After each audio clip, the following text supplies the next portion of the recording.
Well, I suppose the inspiration for this dinner was Brian Downing, actually, former president and chairman of Surrey County Cricket Club, who, over the years has made some fantastic cricket contacts and friends in cricket. And his brainchild, really, this is the sixth dinner that we've done with him, which he's conceived. So the conception is the legendary Test captains. And we do have 21 of them, all here in the UK, and we're doing some stuff with them, which has been great. So it's been absolutely fantastic. And the likes of, Sobers and Benno, Ali Bakar, and right through to a couple of the guys from Sri Lanka, Mahela Jayawardene and Kumar Sangakkara are still playing. So it spans the generations, which I think is terrific. Yeah, it is. I mean, Brian's done a wonderful job of getting a lot of events together. And I think this is, he always talks about it as being the last one, but he's saying that this captaincy one is the last one. And yeah, the corporates get behind their support, and for them, I'm sure they enjoy the occasion too. They get to find out some stuff which they might not have in the years gone by. And often the players, once they've been retired for a few years, tend to come out with a few more stories and be a bit more open about how they approach things and what went on.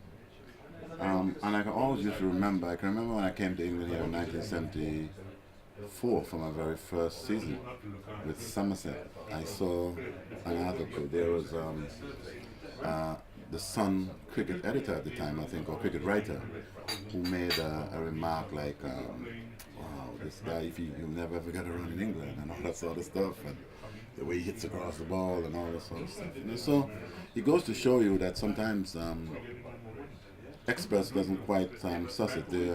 At times there will be a few who would slip through the dragnet. I remember that in Australia, people were talking about about the fast bowling, and we bowling this and we bowling that, and we know. But when they had Lillian Thompson, Gilmore, and Pascoe walking, it was all right. So one of our players wasn't happy, and he went. Gordon Greenwich went and he got some shirts made. Some jerseys. He said we should be wearing this, and got the sizes for everybody. And it said, class is class, form is temporary.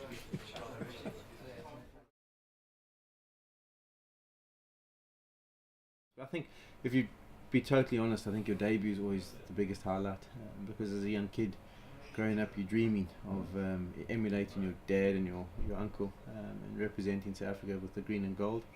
In the back garden, you wear the green cap just to pretend that you're playing, and then to finally have it realised, to be selected, and you have to walk onto that field and pinch yourself. I think that's always the most fantastic one. I think the best part is having a wonderful time in the dressing room, and sitting down with our players and not just talking cricket, but even talking nonsense. But those are the times that you'll miss when you leave the sport. Those times you walk into a dressing room early in the morning before a game, or tired afterwards, whether you won or lost, being able to sit down and just spend some time there, that was something special. Well, it has to be the 1983 World Cup win. I mean, that is above everything else. It was such a boost in the arm for the Indian game, and the game just took off from there. I mean, the game was very popular, but the colour television had come into India just about 6 to 8 months earlier. So for the Indian cricket-loving public to be able to see the win in colour was a huge boost, and the game has just taken off from there.